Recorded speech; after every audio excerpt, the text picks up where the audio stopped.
Hey everyone, ready for another deep dive? Today we're tackling something we all care about, how to boost our mental well-being. And lucky for us, we've got not one, but two amazing sources to guide us. Two sources are always better than one, right? Definitely. We've got the NHS's 5 Steps to Mental Well-Being. Very practical. Ooh, I like practical. Me too. And to give us that broader context we've got with therapies understanding your mental health. Perfect combo. So folks, get ready to learn how to actually improve your well-being, not just hear about it. Love that energy. And the NHS jumps right in with their first step. Connect with other people. I mean, it seems pretty obvious, Hmm. but they really emphasize just how important strong relationships are, for our sense of belonging, for feeling like we matter. Makes sense. We humans are social creatures after all. Totally. We need those people we can genuinely share our experiences with, both good and bad. And it's interesting because with therapy actually backs this up big time. They highlight how social support isn't just some fluffy nice to have, it's a crucial part of a holistic approach to mental health. It's like a key ingredient, not just a garnish. Exactly. And you know what else they point out? That strong relationships can be a really powerful tool when it comes to managing those tougher mental health conditions. Because let's face it, we all face challenges, and having that support system can make all the difference. Absolutely. And here's a fact that really struck me from the With Therapy article. Mental illnesses are so common, affecting a staggering 1 in 5 adults in the U.S. every year. Wow, 1 in 5, that's a lot more than I think most people realize. It really highlights that none of us are alone in this. So true. So important to remember that. But getting back to the NHS, they get pretty specific about what kinds of connections really make a difference. Ooh, tell me more. They're big on ditching those screens, phones, TVs, and actually having quality face-to-face time with people. It's like they're saying, put down the phone and go talk to a real human. Uh-huh, pretty much. But I get it. Technology has its place, but it can't replace those genuine in-person interactions where you truly feel seen and understood. Exactly. Okay, ready for step 2. Bring it on. Be physically active. Now, I know some people might be rolling their eyes thinking, ugh, here comes the exercise lecture. But don't worry. Yeah, the NHS isn't about forcing you into some crazy workout routine. They're all about finding activities you actually enjoy. Doesn't have to be hours at the gym. Could be a walk in the park, dancing around your living room, whatever gets you moving and makes you happy. Yeah, seriously, even just putting on some music and having a little dance party can do wonders. Right. It's about having fun with it. And plus, think about all those awesome mood-boosting chemicals your brain releases when you exercise. Ooh, yeah, the endorphins. Natural painkillers and mood elevators, they make you feel amazing. It's like a natural high. Plus, you get a boost of dopamine and serotonin, too. Those are like the feel-good chemicals, the ones that help you feel happy and content. Talk about a winning combo. Seriously. Yeah. And if we loop back to With Therapy for a sec, remember how they talked about the link between our mental and physical health? Yeah, they were really emphasizing the importance of those regular checkups with our doctors. Right. They're crucial. And they also made the point that neglecting our physical health can actually make existing mental health conditions worse. Oh, wow, that's a good reminder to take care of ourselves on all fronts. Definitely. And even the CDC has found strong links between chronic illnesses and mental health challenges. It's all connected, folks. Mind and body working together. All right, ready for step 3. Hit me with it. Learn new skills. This one's exciting, right? Definitely. Lifelong learning for the win. I love learning new things. And the NHS points out how great it is for boosting our self-confidence. Yeah. It can even give us a greater sense of purpose, like we're accomplishing something meaningful. And think about it. When we learn something new, we're literally rewiring our brains, Bruh. creating new neural pathways. Whoa, that's pretty amazing. It is. And that boosts our cognitive flexibility and problem-solving skills. We're giving our brains a workout. Exactly. And that naturally leads to feeling more capable and believing in ourselves. I love that. And the NHS gives some cool examples, too. Yeah. Things like cooking, DIY projects, even learning how to fix a leaky faucet. See, there's something for everyone. Exactly. Step outside that comfort zone a little. And this ties in perfectly with what With Therapy was saying about how mental well-being helps us reach our full potential. Like unlocking our superpowers. And learning new skills can be a big part of that. Feeling that sense of accomplishment and mastery, it feeds our self-worth. It's like leveling up in real life. Okay, on to step 4. And I'm already smiling just thinking about this one. Ooh, me too. What is it? Give to others. It just feels good, doesn't it? It really does. The NHS talks about how acts of kindness, no matter how small, just create this ripple effect of positivity. And it's not just about those warm, fuzzy feelings. It goes deeper than that. Yeah, it gives us a sense of purpose. Knowing we're making a positive impact on the world around us makes you feel like you matter, right? For sure. And the NHS keeps it real with their examples. They talk about things like saying a heartfelt thank you. Ooh, yeah, those go a long way. Truly listening when someone's talking, offering a helping hand when you see someone struggling. We can all do those things. Such simple acts, but so powerful. And you know what? I think this links back beautifully to what With Therapy was saying about seeking social support. Also. Well, giving and receiving support, they're kind of two sides of the same coin, right? Yeah, I see that. It's all about building those strong connections that contribute to our well-being. So giving to others is like an investment in our own well-being, too. I love that. All right, ready for the final step? I am. Lay it on me. Step 5 is mindfulness. Mindfulness, everyone's talking about it these days. It is super trendy, but for good reason, I think. So the NHS describes it as basically paying attention to the present moment, like really tuning into your thoughts, feelings, and the world around you. Without judgment, they say. That's the key, not getting all caught up in judging ourselves or our experiences. And you know what's cool? With Therapy adds another layer to this whole mindfulness thing. They talk about these mindfulness-based therapies. Oh yeah, I've heard of those. Things like acceptance and commitment therapy, they call it ACT for short. Apparently, they can be super helpful for managing mental health conditions. I've heard of ACT, but I have to admit I don't really get what it's all about. Can you break it down for me? Sure. So basically, ACT encourages us to embrace those difficult thoughts and feelings we all have instead of trying to fight them or push them down. So it's not about pretending everything is fine when it's not. Exactly. It's about learning to be okay with the fact that sometimes life is tough and we have all sorts of feelings, even the not so fun ones. That's interesting. So instead of trying to get rid of those negative thoughts and feelings, we learn to just let them be? Pretty much. It's about developing a more accepting and compassionate relationship with our own inner world. That makes sense. So we can still have those negative thoughts, but we don't let them take over. We just observe them and let them pass. You got it. Instead of getting all tangled up in those negative thought spirals, we learn to observe them without judgment. They come and go, just like clouds passing through the sky. I like that imagery. It makes mindfulness seem a lot less intimidating. So it's like creating some space between ourselves and our thoughts. Precisely. We become the observer rather than getting swept away by every thought and feeling. Okay, that's starting to make more sense. So mindfulness is about being present in the here and now, right? Not dwelling on the past or worrying about the future. You got it. It's about savoring this moment, this experience with all its richness. And the NHS says that practicing mindfulness can help us enjoy life more, understand ourselves better, and even approach challenges in a whole new way. That sounds pretty powerful. It is. It's about shifting our perspective and becoming more aware of ourselves and our surroundings. So it's not about reaching some blissful state where all our problems disappear, right? It's more about learning to relate to our experiences in a more skillful and compassionate way. You nailed it. It's about accepting what is, even the tough stuff, and finding ways to navigate life's ups and downs with more grace and ease. Wow, I'm really starting to see the appeal of mindfulness. So we've got these 5 powerful steps. Connect, be active, learn, give, and be mindful. And before we unpack each one in more detail, let's take a quick break. Sounds good. I'm excited to dive even deeper into these steps after the break. We'll be back in a few minutes to explore how we can start integrating these steps into our daily lives. Stay tuned, folks. Because well-being is a journey, and we're all in this together. Welcome back, everyone. I don't know about you, but I'm already feeling inspired to put some of these steps into action. Me too. It's amazing how they all connect, right? Each step kind of builds on the others. Yeah, like it's all one big interconnected system. Exactly. Supporting our well-being from all angles. You know what I was thinking about during the break? What's that? When we were talking about learning new skills, the NHS mentioned things like knitting or crocheting. Ooh, I love those. Me too. And it got me thinking about how those activities can be so therapeutic. Definitely. There's something so calming and satisfying about creating something with your own 2 hands. Totally. And you end up with a cozy scarf or a cute little plushie. Plus, it gives you that sense of accomplishment, seeing a project through from start to finish. Yeah. And the repetitive motions can be almost meditative.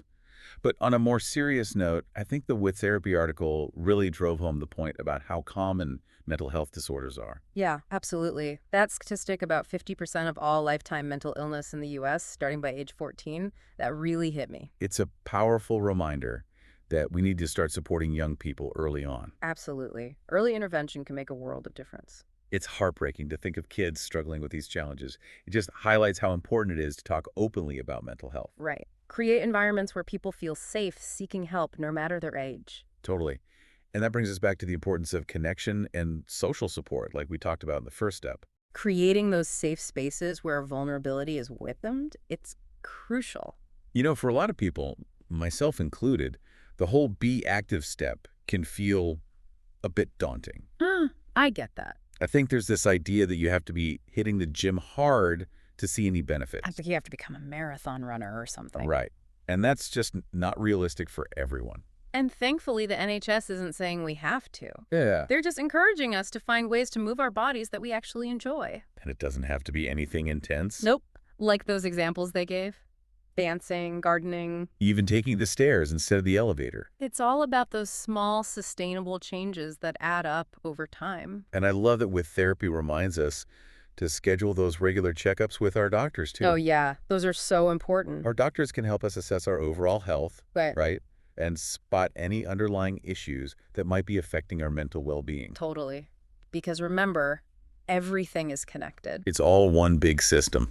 Exactly. Our physical and mental health are totally intertwined. Neglecting one can impact the other, for sure. Because we got to take care of both. It's all part of that holistic well-being picture. I want to shift gears for a minute and talk about giving to others. This step always leaves me feeling so uplifted. What about you? Oh, me too. It's so simple, yet so powerful. I love how the NHS emphasized that it doesn't have to be some grand gesture. Right. They talked about just offering a genuine compliment or truly listening when someone's talking. Or lending a helping hand when you see someone struggling.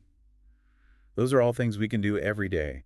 And you know, it's amazing how those small acts can create a ripple effect. Like spreading kindness throughout our communities. Exactly. One little act can inspire others to do the same. I love that. We all have the power to make a difference, even in small ways. And it's not just about material things or big actions. Sometimes just being there for someone is enough. Exactly. Offering your time, skills, a listening ear, those are all valuable gifts. Okay, so speaking of being present, let's talk about mindfulness. Let's do it.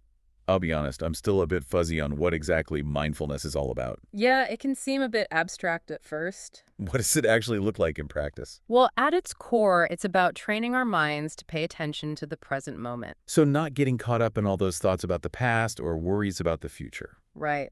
Instead of getting swept away by those thoughts and emotions, we learn to simply observe them. Without judgment, right? Exactly. We cultivate this sense of curiosity and acceptance towards our inner experience. So it's like we're becoming friends with our own minds, even the messy parts. It's more about understanding and accepting ourselves rather than fighting against our own thoughts and feelings. So instead of resisting those uncomfortable thoughts, we learn to observe them with a sense of detachment. Yeah, it's like watching clouds drift by.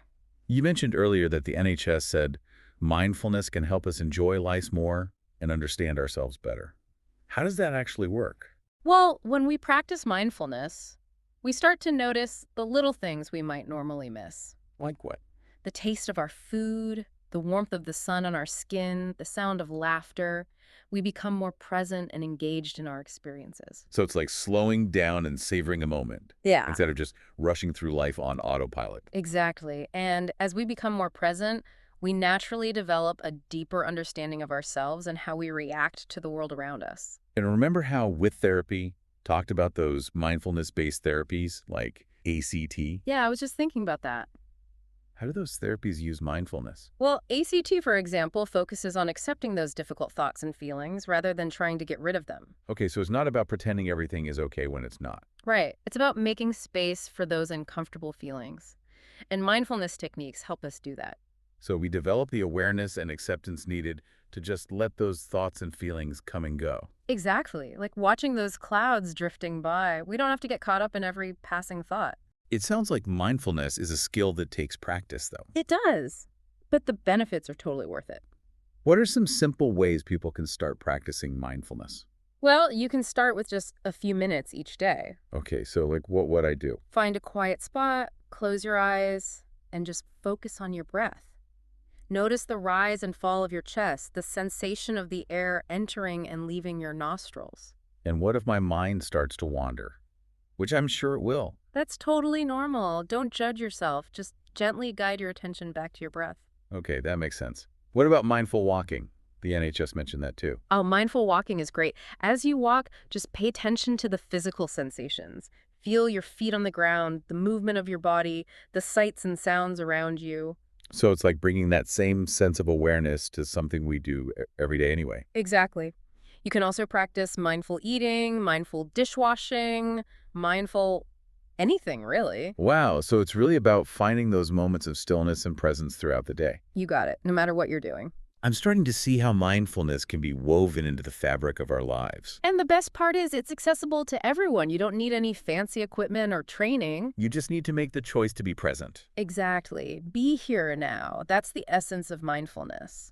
This has been such an insightful exploration of these 5 steps. I feel like I have a whole new toolkit for boosting my well-being. Me too. And remember, it's a journey, not a destination. Yeah, it's not about being perfect, it's about progress. Be patient with yourself, experiment, and celebrate every step you take towards a healthier, happier you. Because ultimately, well-being is about finding what works for you. Exactly, and creating a life that feels good from the inside out.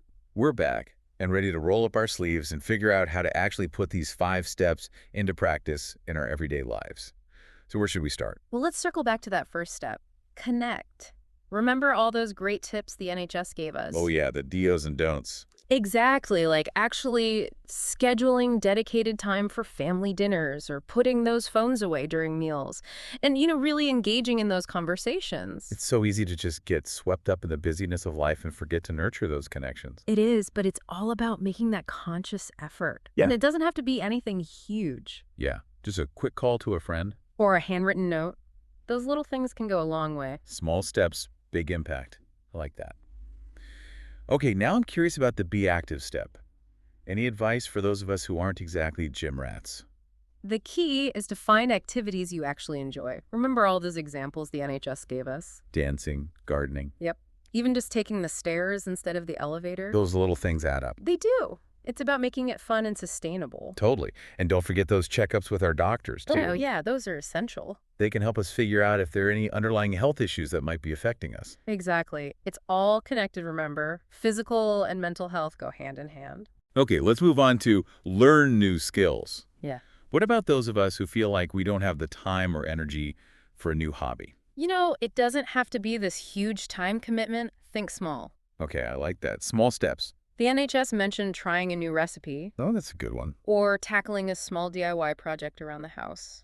Even just watching a documentary on a topic that interests you. That sounds doable. Right. It's about keeping your mind engaged and making learning fun. I'm all about that. All right, give to others.